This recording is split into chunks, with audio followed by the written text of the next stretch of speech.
राग दरबारी श्रीलाल शुक्ल। इस पुस्तक को सन 1969 में साहित्य अकादमी पुरस्कार से नवाजा गया। भाग 1। शहर का किनारा।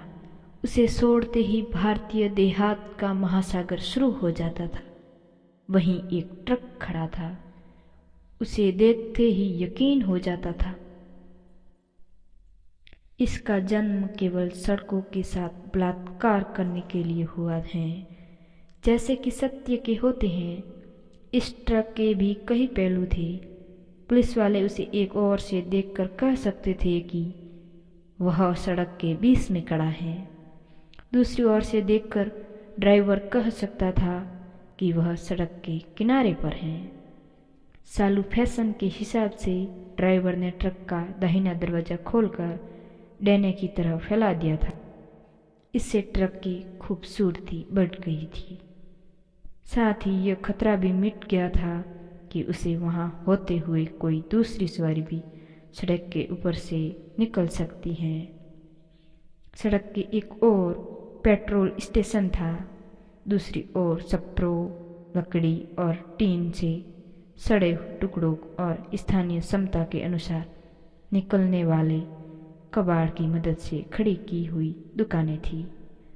पहली निगाह में ही मालूम हो जाता था कि दुकानों की गिनती नहीं हो सकती। प्राय सभी में जनता का एक मनपसंद पेय मिलता था, जिसे वहां गर्द, सिकट, चाय की कई बार इस्तेमाल की हुई पत्ती और खौलते पानी में आदि के सहारे बनाया जाता था।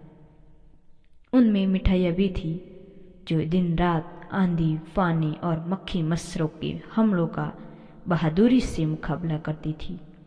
वे हमारे देसी कारीगरों के हस्त कौशल और उनकी वैज्ञानिक दक्षता का सबूत देती थी।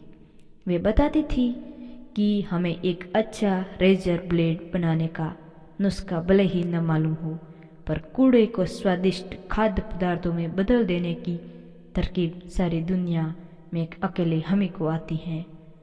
ट्रक के ड्राइवर और क्लीनर एक दुकान के सामने खड़े चाय पी रहे थे।